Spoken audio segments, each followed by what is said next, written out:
बोलो जयकारा बोल मेरे श्री गुरु महाराज की जय। सभी गुरुमुख प्रेमियों से सप्रेम जय सच्चिदानंद। समर्पित होने के लिए हम अक्सर योजनाएं बनाते रहते हैं। ऐसा नहीं है कि हम समर्पण करना नहीं चाहते, समर्पित होना नहीं चाहते, ऐसा नहीं है। हम चाहते हैं कि हम अपने मन को समर्पण कर दें। ये समर्पण सद्गुरु के चरणों में, भगवान के चरणों में अपने मन का करना होता है, अपने आप का करना होता है, जो कि कई प्रकार से हम योजनाएं बना रहे हैं, जाने कब से बना रहे हैं।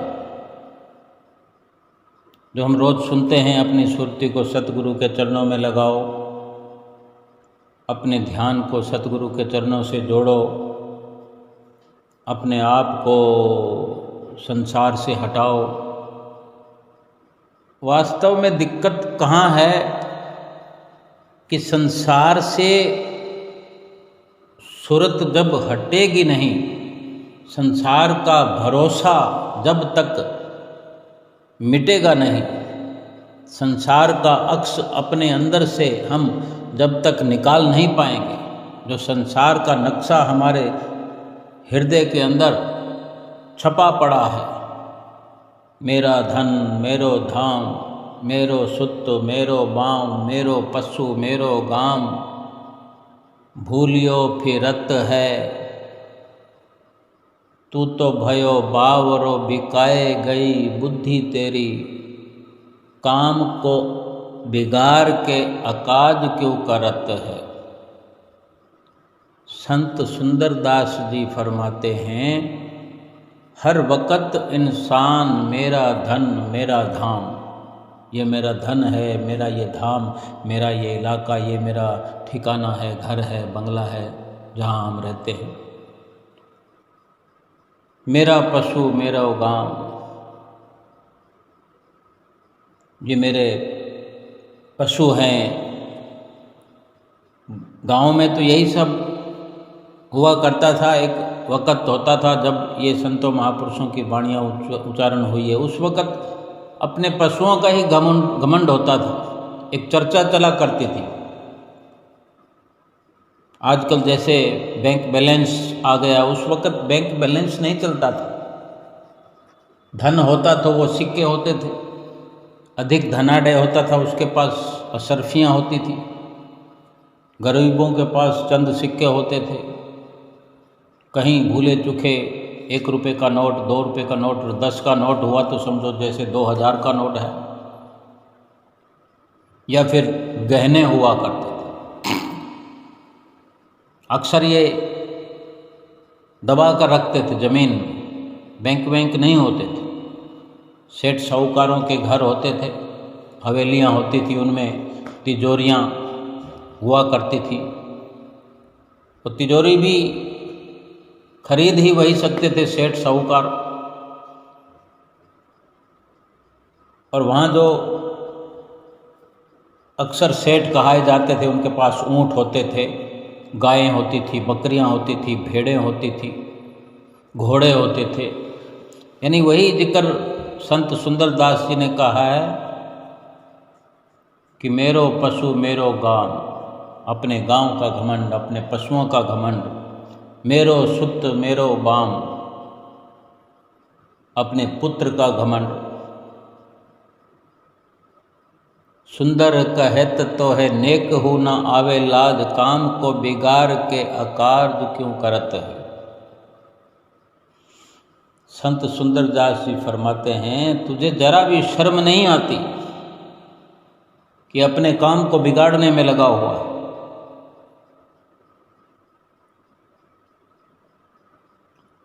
सारा दिन सारी रात हम इस संसार की घमंडाई में पड़े हैं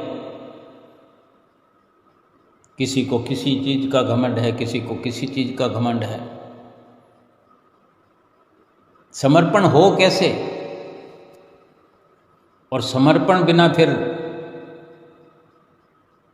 उद्धार हो नहीं सकता। जब तक अपने आप को समर्पित सतगुरु के चरणों में नहीं किया जाएगा, हमारा भला कैसे होगा, हमारा सुधार कैसे होगा, उद्धार कैसे होगा? हमारी घड़ाई नहीं होगी जब तक। और घड़ाई के लिए, नक्शाकारी के लिए, मीनाकारी के लिए तो कारीगर के पास हर वस्तु को जाना ही पड़ता है, चाहे सोना हो, चांदी हो या मिट्टी हो। मिट्टी कुम्हार के हाथ में नहीं पड़ेगी, चाक पर नहीं चढ़ेगी तो कोई आकार थोड़ी बनेगा, मिट्टी पैरों में रौंदी चली जाएगी। और हम क्या हैं? मिट्टी तो हैं, लेकिन एक आकार प्रभु ने बना दिया है मनुष्य का, इंसान का। हम इंसान कहे जाते हैं, लेकिन एक आकार सतगुरु देना चाहते हैं। हमारे इस मनुष्य जीवन में कुछ नक्शकारी उकेरना चाहते हैं, कुछ नक्श का उभारना चाहते हैं, जिससे कि हमारा ये मनुष्य जीवन जो है, मिट्टी कहते हैं इसको, और मिट्टी हो जाने वाला है। लेकिन उससे पहले एक सतगुरु के संपर्क में आने से जो हमारी घड़ाई उनके हाथों हो जाए, तो इस जीवन का लाभ प्राप्त हो सके। फिर चाहे ये शरीर मिट्टी है, लेकिन जीवात्मा तो मिट्टी नहीं है। जीवात्मा को अपनी असली मंजिल मिल जाएगी, और ये फिर मिट्टी में मिले तो मिल जाए। मकसद तो पूरा हो गया, मकसद हल हो गया।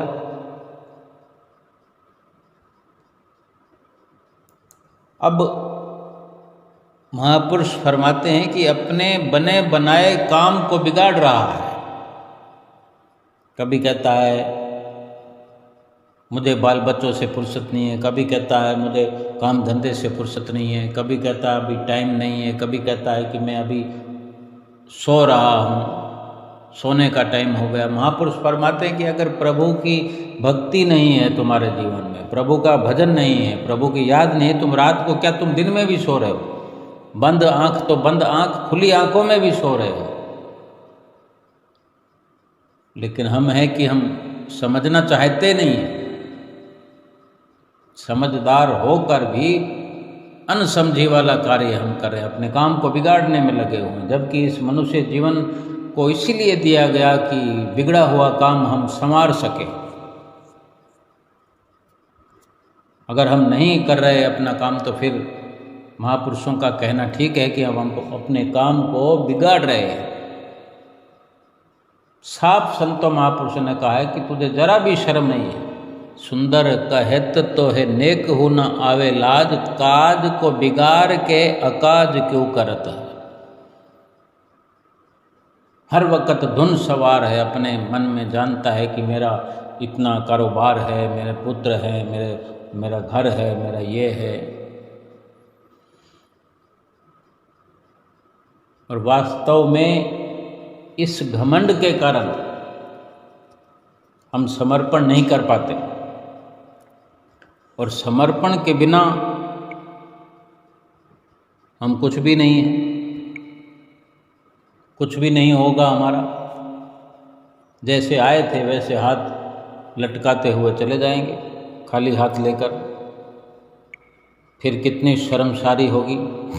लेकिन आज अगर शर्म कर ले, इस चुनौती को स्वीकार ले, संत महापुरुष बैठे हुए इंतजार में हमारी कि किसी भी कारण से हमारा सुधार हो जाए।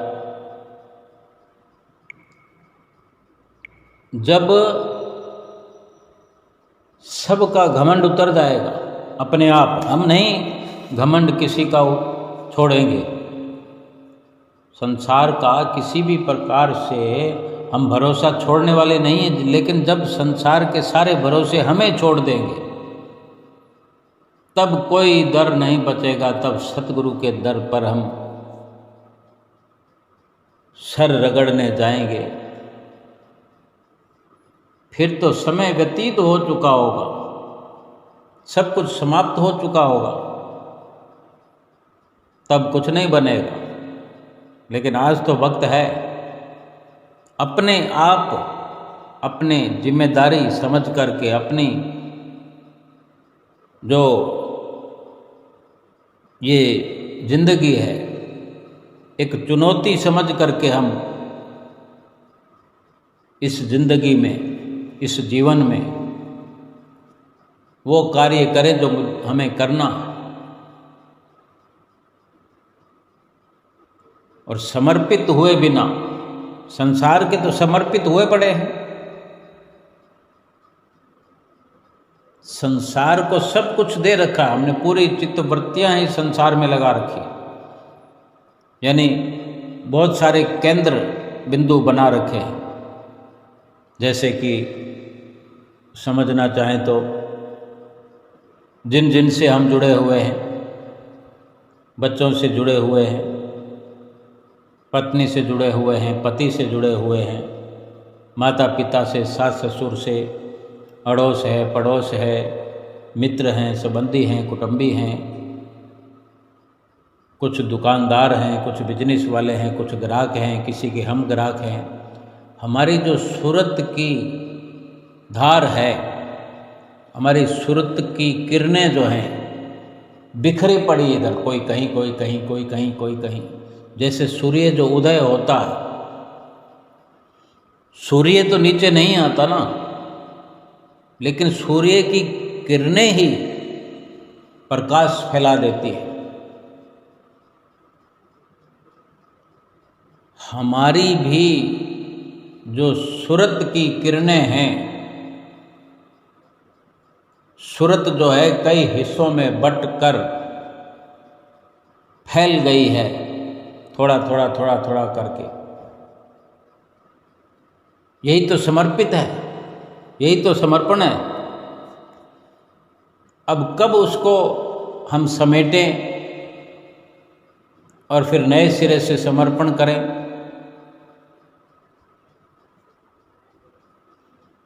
सीधी सीधी बात है कि जैसे कोई हमारे घर में मेहमान आते हैं, बैठे हुए हैं, हम बातचीत कर रहे हैं, चाय पानी पी रहे हैं, बड़ा मनोरंजन हो रहा है। अचानक से द्वार खुल जाए या फ़ोन की घंटी बज जाए और ये जो दरवाज़ा खटखटा रहे हैं ये भी मेहमान हैं, दूसरे मेहमान आ गए। ऐसा भी हो सकता है हम दरवाजे से ही उनको रवाना कर दें, क्योंकि पहले से हमारे पास मेहमान बैठे हुए हैं। हम अपने निर्णय की बात समझने की ज़रूरत है कि हम किस प्रकार निर्णय करते हैं, हम कितने अक्लमंद हैं, समझदार हैं। फ़ोन पर भी हम चाहते हैं तो फ़ोन को थोड़ी देर में डिस्कनेक्ट कर देते हैं। नहीं बातचीत करेंगे तो ज़बरदस्ती थोड़ी करेगा कोई, सीधा कह देंगे कि 1 घंटे बाद बात करेंगे, अभी कोई मेहमान आए हुए हैं, तो अगला समझ आएगा। यानी किसी भी प्रकार से हमने उन्हें रवाना कर दिया और जो मेहमान है उससे फिर हमारी वार्ता वापस चालू है। हमने पूरी तवज्जो वहाँ लगा रखी, सुरती पूरी वहाँ उनको समर्पण कर दिया है, चाहे 2 घंटे के लिए, 4 घंटे के लिए या 4 दिन के लिए उनको समर्पण कर दिया है। तभी दूसरे मेहमान के लिए, चाहे वो फ़ोन पर अपॉइंटमेंट ले रहा हो या द्वार पर घंटी बजा रहा हो, तभी हमने उन सुरती वहाँ नहीं लगाई। वहीं एक जगह सुरती को हमने एकाग्र कर दिया अपनी समझ के अनुसार कि हमारी यहीं संतुष्टि हो रही है। और फिर ऐसे इसके उलट भी हो सकता है कि जिसने घंटी खड़काई या जिसने फ़ोन किया वो मित्र कहीं ऐसा है कि सारी सुरती वहाँ चली गई, तो जो मेहमान पहले से बैठा हुआ है उसको जाना पड़ेगा। जब वहाँ से सुरती हम हटा लेंगे तो फिर कोई हमारे पास बैठना क्यों चाहे। और ऐसा होता है। फिर इस प्रकार वो जो पहले से बैठे हुए हैं उनसे सुरती हट गई तो वो थोड़ी देर में ही हाथ जोड़कर रवाना हो जाएंगे। यानी हम सुरती को हटा सकते हैं, जोड़ सकते हैं, तो फिर संसार से हटाकर सतगुरु के चरणों में क्यों नहीं जोड़ सकते? इसलिए कि जोड़ना चाहते नहीं, भरपूर विश्वास है नहीं, भरोसा है नहीं, भरोसा अभी संसार का कायम है। संसार का भरोसा हम पर हावी है, और जब तक ये हावी रहेगा, संसार का भरोसा बना रहेगा, तब तक सतगुरु भगवान का ना तो हमें भरोसा हो पाएगा, ना ही उनके वचनों पर हम चल पाएंगे, ना ही फिर हमारा कोई लाभ होगा। जैसे हम देखते हैं कि कोई डाकू होते हैं तो फरार हो जाते हैं, कोई दुष्कर्म करके, कोई पाप करके, कोई कत्ल करके, चोरी या डाका करके भागे हुए होते हैं। सरकार की तरफ से, पुलिस की तरफ से धरपकड़ चालू रहती है। कई बार ऐसी स्थिति आती है कि मुठभेड़ हो जाती है डाकुओं में और पुलिस में, गोला बारूद चालू है, पुलिस की ओर से समझाइश होती है। जब पूरी प्लानिंग के साथ ऐसा कई बार होता है तो पुलिस जितनी मर्जी एकत्र हो सकती है, लेकिन डाकू जितने मर्जी एकत्र नहीं हो सकते, क्योंकि पूरी प्लानिंग के साथ, पूरी योजना के साथ जब सरकारी मिशन शुरू होता है तो भले ही कई पुलिस वालों को कुर्बानी देनी पड़े, लेकिन डाकुओं को समर्पण करना ही पड़ता है या फिर मरना पड़ता है। तब क्या होता है कि दोनों तरफ से गोलियां चलती रहती हैं। डाकुओं का अगर ठिकाना हो, वहाँ पर पुलिस पहुँचती है तो ठिकाने पर अधिक असला बारूद होता है।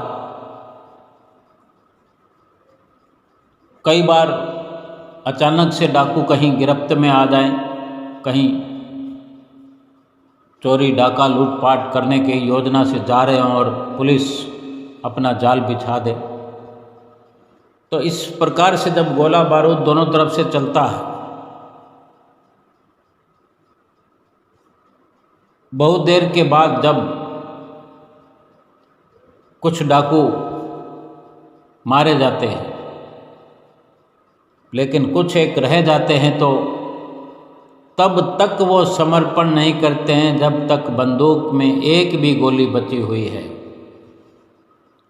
हर गोली के बचे रहने पर उन्हें ये विश्वास होता है कि मैं इस गोली के माध्यम से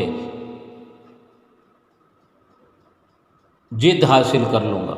जब तक एक भी गोली बंदूक में बाकी है,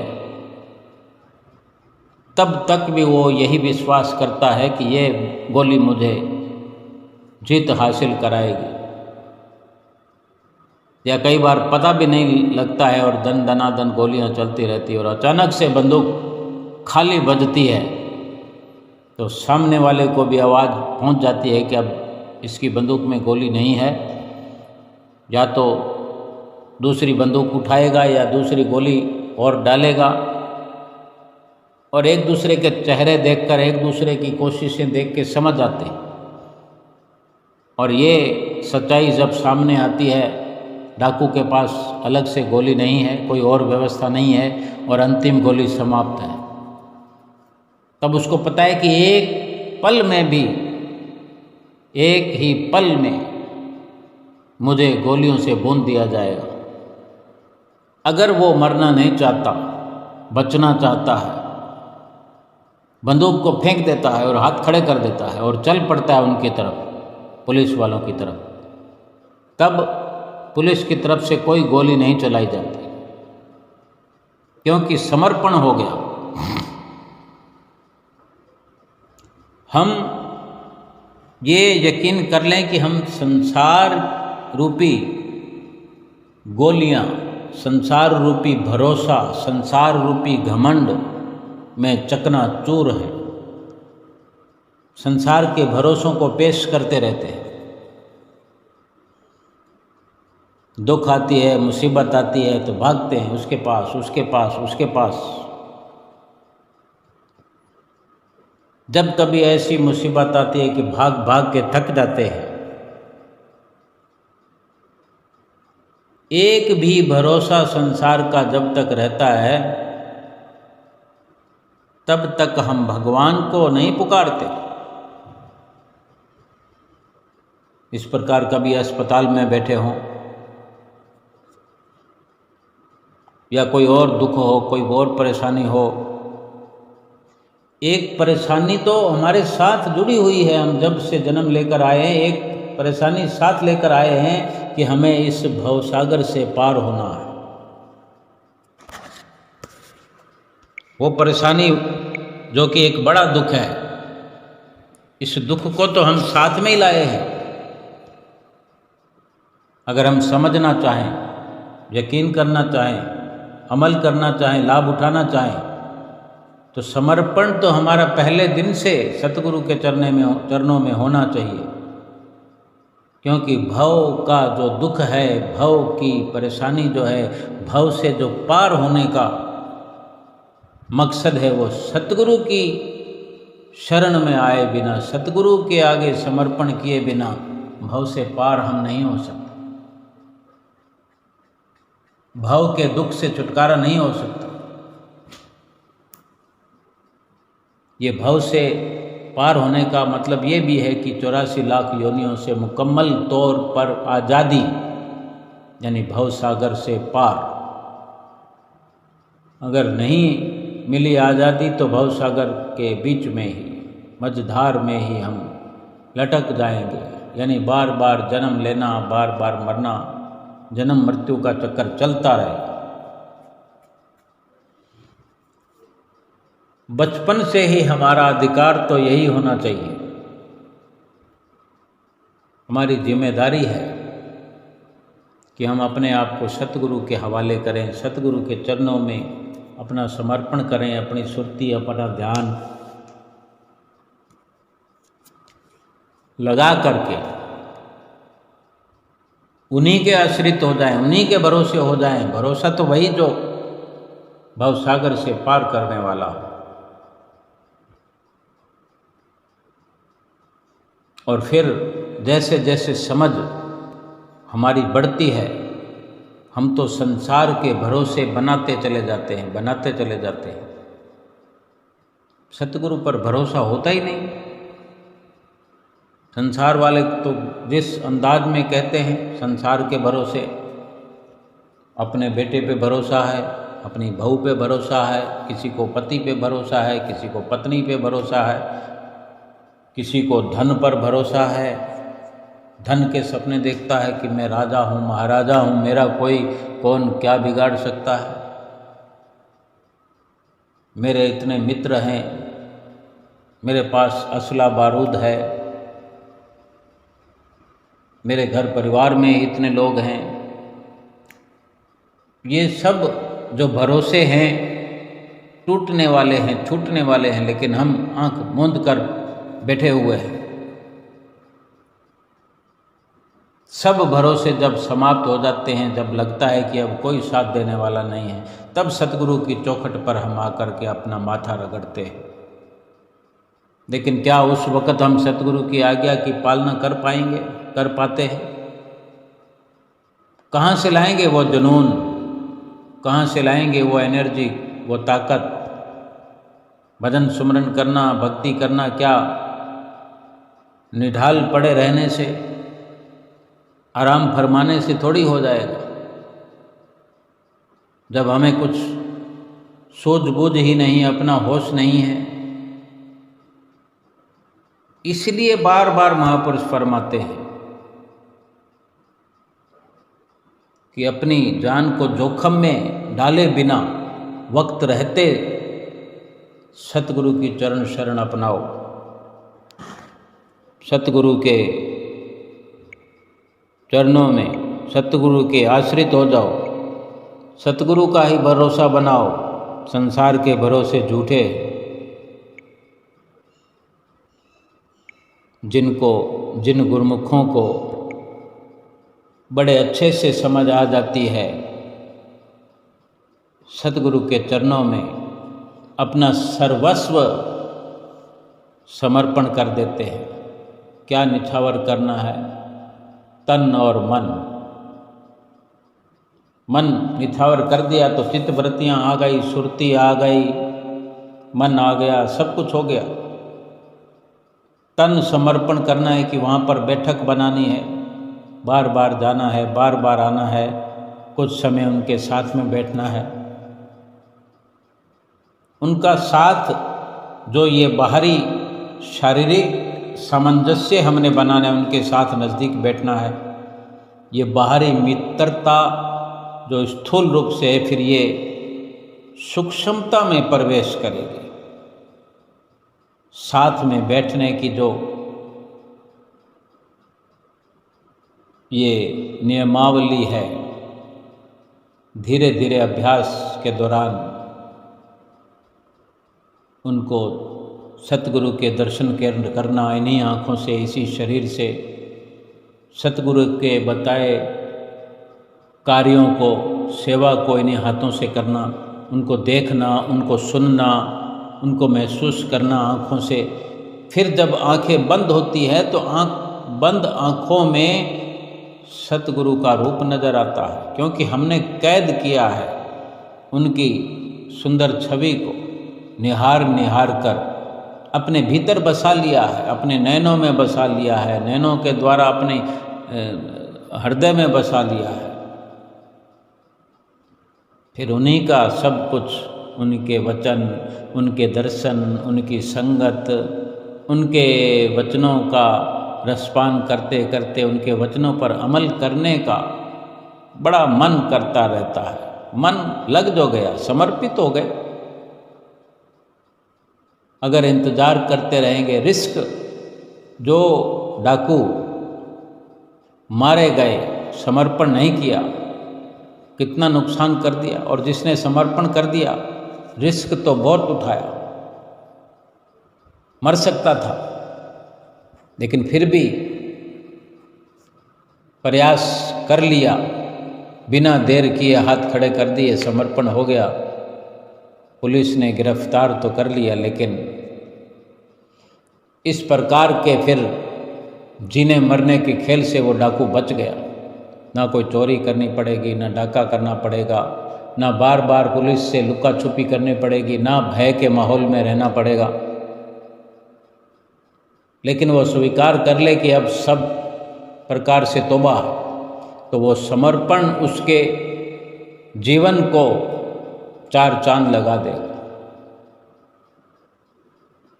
रत्नागिरी डाकू ही था, आगे चलकर जो वाल्मीकि ऋषि के नाम से प्रसिद्ध हुए। उल्टा नाम जपत जग जाना, वाल्मीकि भय ब्रह्म समाना। डाकुओं का नाम तो हम लेते हैं, वो भी डाकू थे, ब्रह्म के समान हो गए। श्री रामायण को लिख डाला श्री राम के जन्म से पहले, हजारों साल पहले लिख दिया। ये संतों महापुरुषों के आगे समर्पण का ये लाभ है। समर्पण ही किया था उन्होंने।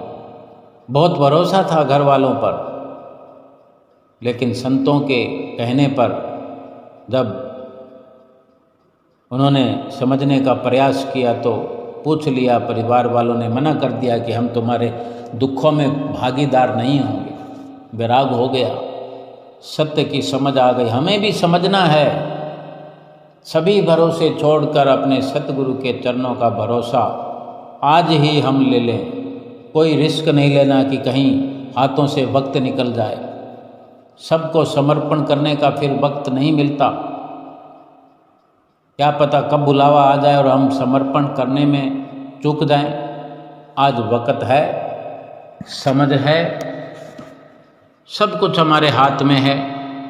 सारे संसार के सहारे छोड़ करके अपने सतगुरु के चरणों में हम समर्पण हो जाएं, अपने आप को समर्पित करें और भवसागर से पार हो जाए। बोलो जयकारा बोल मेरे श्री गुरु महाराज की जय।